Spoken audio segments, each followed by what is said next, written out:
So Sunday is the final round of Premier League fixtures for this season, and still loads to play for. Obviously the title was decided long ago, but lots to sort out in the European places, and of course we need to find out who the last two relegated teams will be and joining Norwich City back in the Championship next season. Okay, let's get into it. Of course, all the games on Sunday kick off at the same time, 4 PM in the UK, and I'm just going to take the games in alphabetical order. So that means we're going to start with Arsenal versus Watford. Now, this is an interesting game. Obviously, Watford massively in trouble, especially after Villa's win against Arsenal earlier in the week. Villa beat them 1-0 at Villa Park. Bit of a shock result, that one. But what it did mean is Villa came out of the relegation zone on goal difference. So Watford currently occupy 18th place, just one place below Aston Villa. They've got the same number of points, 34, but they've got a slightly worse goal difference, and the goal difference could be really interesting come the end of play. Question is, can Watford beat Arsenal a bit like Villa did earlier in the week? If they do, they'll probably survive, although not guaranteed. Basically, they could have any result and survive, or any result and go down. It's really, really interesting down the bottom because goal difference is so tight between Bournemouth, Watford and Villa. Arsenal haven't had an amazing season either. Obviously, they're going to finish in their lowest position for a long time. They've had a few alright results since Project Restart, but also they've been very hot and cold. That said, my prediction for this game is a 2-1 Arsenal win. Okay, so the next game is Burnley versus Brighton. A complete dead rubber this game. Nothing really riding on it other than pride and perhaps the odd position finish in the league. I expect this game to be an end of season kind of nothing riding on it game. And even though Burnley have been doing pretty well and maybe they might win 1-0, I'm actually going to go for a 1-1 draw in this one. Okay, next game is Chelsea versus Wolves. Chelsea will be hoping to secure Champions League qualification, of course, and Wolves will be hoping to get into Europe as well. It's 4th v 6th this game, so really could be a really interesting game. Obviously, Chelsea have an FA Cup final to look forward to the week after. Will that have any effect? I'm not sure it will. I think Frank Lampard will have his team going for this game absolutely all out to win. If they don't qualify for the Champions League, that'll be seen as failure for Chelsea. And Wolves have come into a little bit of form in the last few games, so it's not an easy game, this one.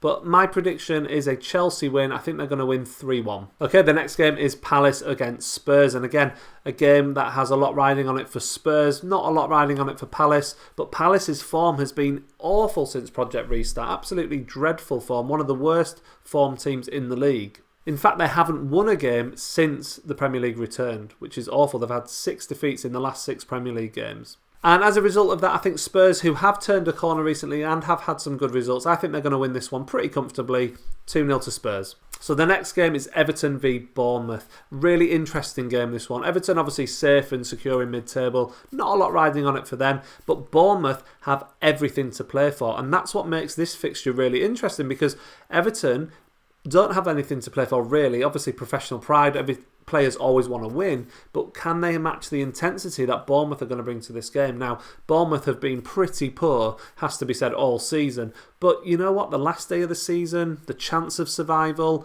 funny things do happen, and I can honestly see a scenario where Bournemouth get a shock result here.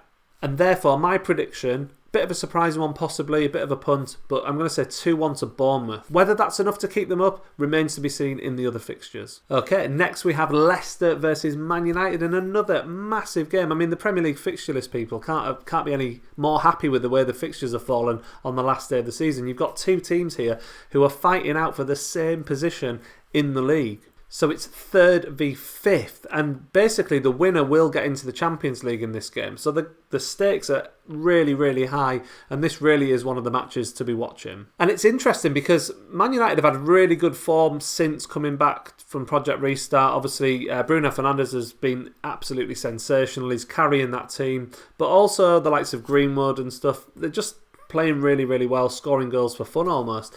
So that's really interesting that Solskjaer has managed to get Man United playing so well. Leicester, on the other hand, have completely shot themselves in the foot over this and only have themselves to blame if they fail to make it into the Champions League. Brendan Rodgers will be absolutely furious if they finish outside the top 4, but as it stands, they currently sit outside the top 4, so the onus is on them to get the result that they need.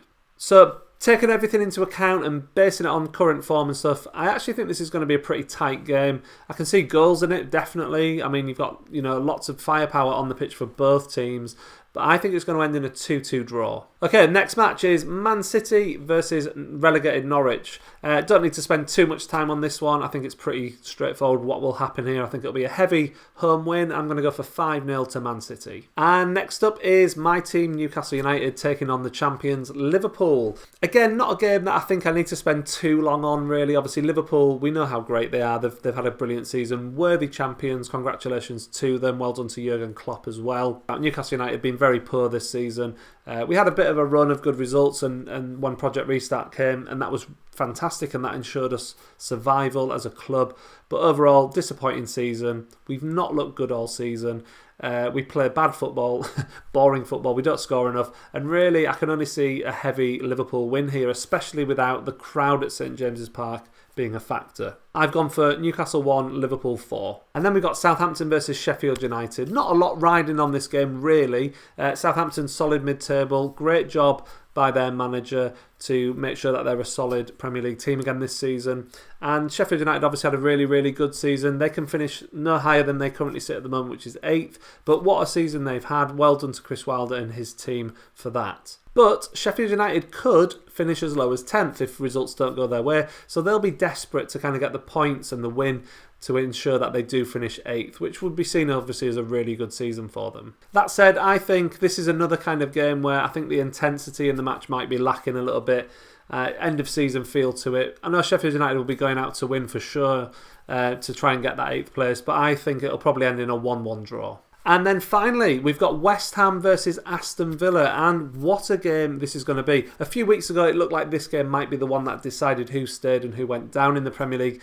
But as things have turned out, it's been, obviously West Ham are now safe, but it's still an interesting picture for Aston Villa. After their amazing victory against Arsenal during the week, they now sit in 17th place outside the relegation zone. No one thought that was going to happen a couple of weeks ago. Can Villa pull off the great escape? I think they might be able to do it. I mean, West Ham obviously have done well to ensure survival themselves, but they're not brilliant, and they've had some hot and cold results as well. And now that they're safe, the pressure's off them. So will they match the intensity that Villa are going to bring to this game? I'm not sure they're going to do that. I can honestly see Villa winning this one 2-1. But just like Watford, if Villa do win this one 2-1, if Watford beat Arsenal by more than 2 goals, then they could still stay up. Villa could still go down even if they win. It's one of those crazy situations because goal difference is so close between Watford and Villa. Anything can happen. Anything could happen. Even a win might not be enough for Watford or Villa. So it's going to be really interesting. But I think Villa will get the result. I think Bournemouth are going to get the result. And I think Watford are definitely going to go down. That's my overall predictions based on my score predictions in this video. So what do you think? I want to know. Who do you think is going to go down along with Norwich? Will Villa pull off the great escape? Or will Bournemouth pull off the even greater escape? That's a possibility. It could happen. I'd love to know what you think. Let me know in the comments below.